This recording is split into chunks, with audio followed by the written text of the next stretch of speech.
Sebelum kita memasuki materi mengenai formulasi sediaan suspensi, kita harus tahu dulu apa itu pengertian dari sediaan suspensi. Menurut Farmakope edisi 3, suspensi adalah yang mengandung bahan obat padat dan bentuk halus dan tidak larut terdispersi dalam cairan pembawa.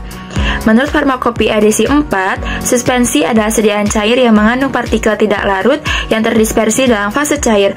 Dan menurut Fornas, suspensi adalah sediaan cair yang mengandung obat padat, tidak melarut dan terdispersi sempurna dalam cairan pembawa, atau sediaan padat terdiri dari obat dalam bentuk serbuk sangat halus dengan atau tanpa zat tambahan yang akan terdispersikan sempurna dalam cairan pembawa yang ditetapkan.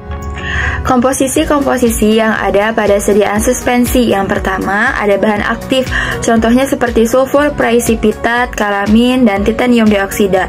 Yang kedua, ada bahan tambahan. Bahan tambahan seperti pewarna dan pengawet. Untuk pewarna biasanya menggunakan metamilen blue atau metamilen yellow. Untuk pengawet biasanya menggunakan nipagin 2-5% dan nipasol 0,05% sampai 0,025%. Yang ketiga, pasti menggunakan suspending agent. Biasanya untuk suspending agent itu bisa menggunakan akasia atau PGA, teragakan, mucilago amili, solution gam arabicum, mucilago salep, dan solution gumosa. Metode pembuatan suspensi. Metode pembuatan suspensi ada dua, yaitu yang pertama metode dispersi dan metode presipitasi.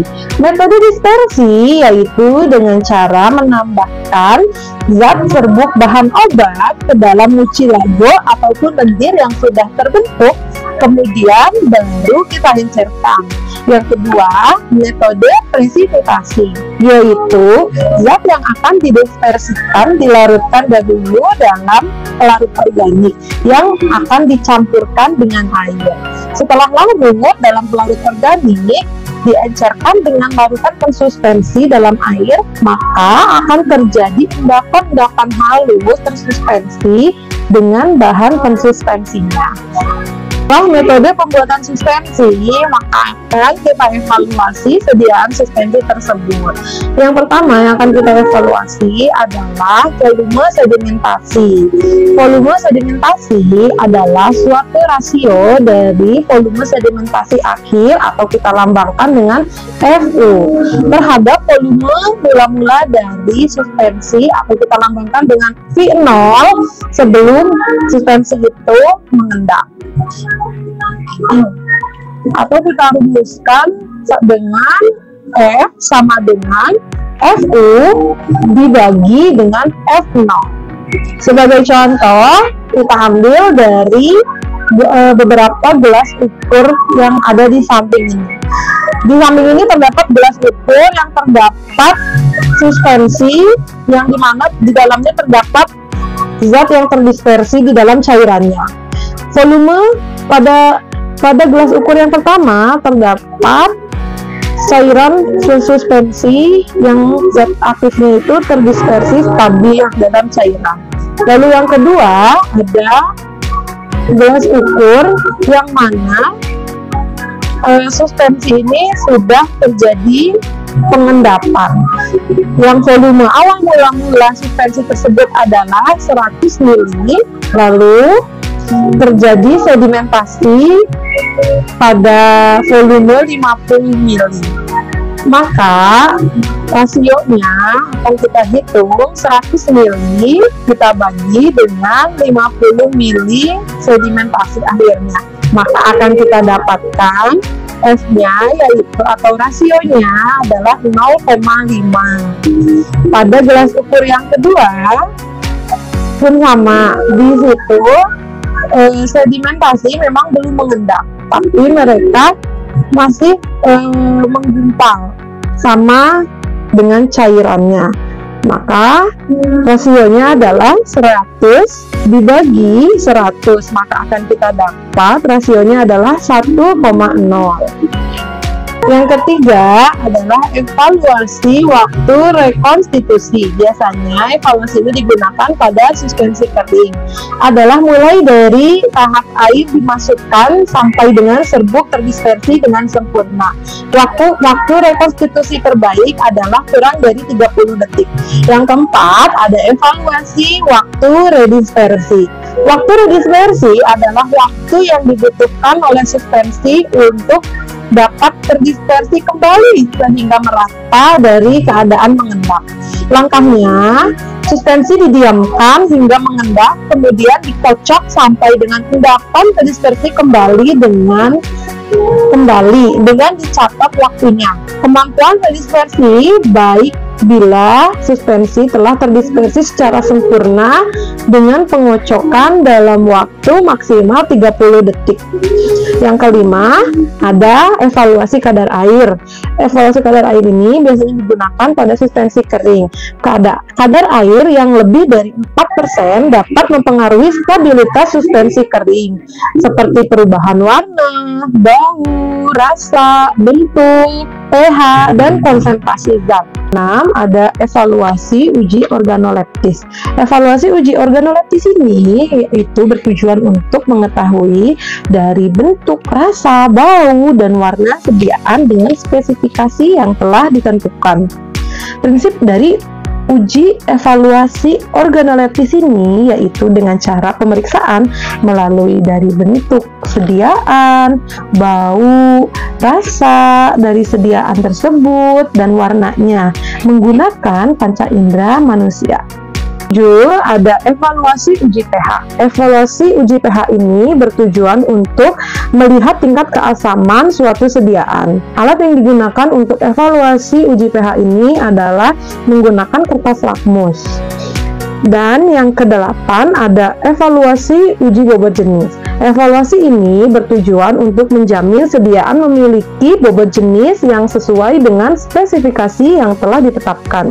Yang ke-9 ada evaluasi identifikasi bahan aktif. Tujuan dari evaluasi ini adalah untuk memastikan bahwa zat aktif yang ada dalam sediaan sirup memang benar adanya zat aktif yang diinginkan. Yang ke-10 terdapat evaluasi penetapan kadar zat aktif. Evaluasi ini bertujuan untuk mengevaluasi secara kuantitatif untuk mengetahui konsentrasi zat aktif dalam sediaan tersebut. Dan yang selanjutnya kita akan masuk ke contoh formulasi. Di sini sudah ada contoh formulasinya. Bahan-bahannya antara lain aluminium hidroksi, magnesium hidroksi, ada gliserin, PGA, ada sirup simplex, ada nipagin, oleo mentae, dan juga aquades, yang dimana masing-masing bahan memiliki kegunaan tertentu. Antara lain aluminium hidroksi dan magnesium hidroksi di sini berperan sebagai zat aktif untuk si sediaan. Kemudian ada gliserin yang berfungsi sebagai pembasah atau wetting agent, PGA yang berfungsi sebagai suspending agent, sirup simplex sebagai pemanis, nipagin sebagai pengawet, oleo mentae di sini untuk mengurangi rasa pahit pada sediaan, dan yang terakhir ada aquades sebagai fase luar. Setelah ada formulasi ini dapat dari Fornas ya. Kemudian dibuat dalam sediaan 60 ml sesuai dengan yang diinginkan untuk terapi pasien. Di sini dilakukan perhitungan yang dimana gliserin 20% dikalikan 60 ml karena sediaan yang diinginkan itu 60 ml, jadi didapatkan hasil 12 ml.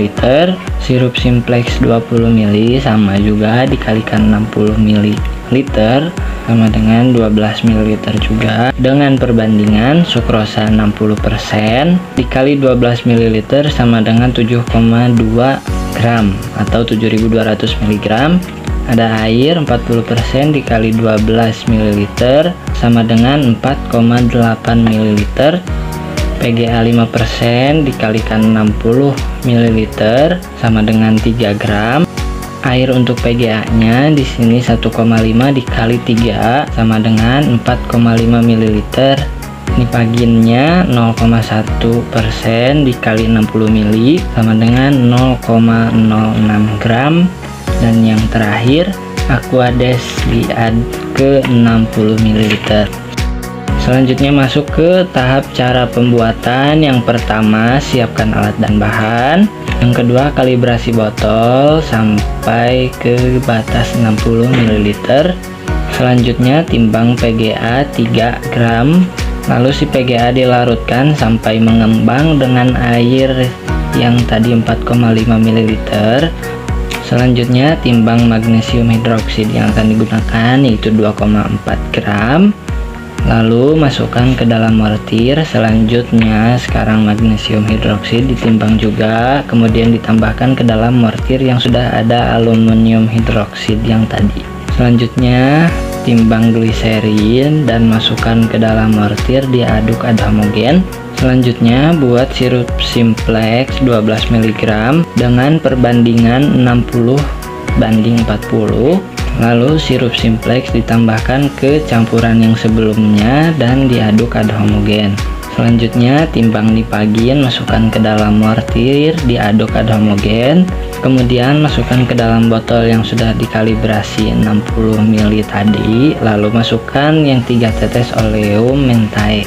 Dan yang terakhir tinggal tambahkan aquades ad 60 ml atau sampai tanda batas kalibrasi di botol.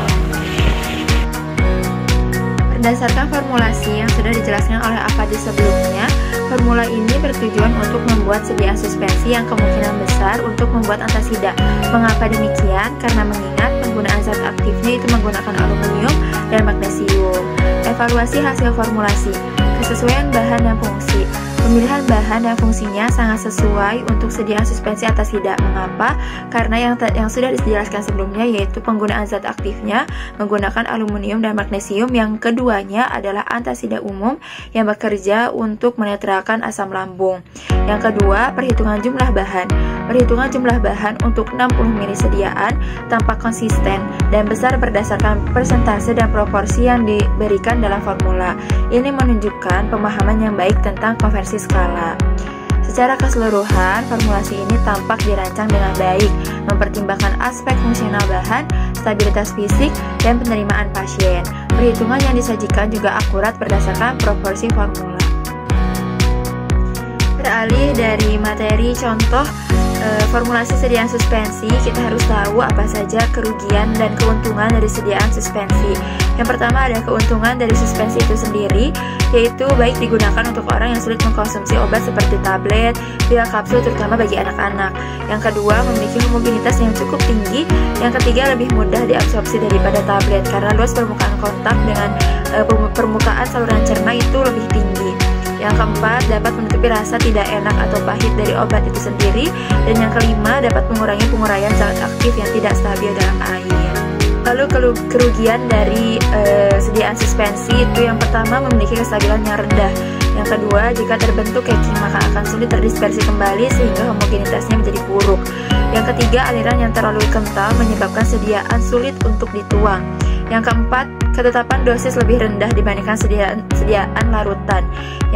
Yang selanjutnya, suspensi harus dilakukan pengocokan sebelum digunakan. Dan yang terakhir, pada saat penyimpanan, kemungkinan perubahan sistem dispersi akan meningkat apabila terjadi perubahan temperatur pada tempat penyimpanan. Penjelasan terakhir dari kami yaitu mengenai kemasan dan penandaan sediaan suspensi. Semua suspensi harus dikemas dalam wadah mulut lebar yang mempunyai ruang udara di atas cairan sehingga dapat dikocok dan mudah dituang. Kebanyakan suspensi harus disimpan dalam wadah yang tertutup rapat dan terlindung dari pembekuan, panas yang berlebihan, dan cahaya. Suspensi perlu dikocok setiap kali sebelum digunakan untuk menjamin distribusi zat padat yang merata dalam pembawa sehingga dosis yang diberikan setiap kali tepat dan seragam. Pada etiket harus juga tertera tulisan kocok dahulu.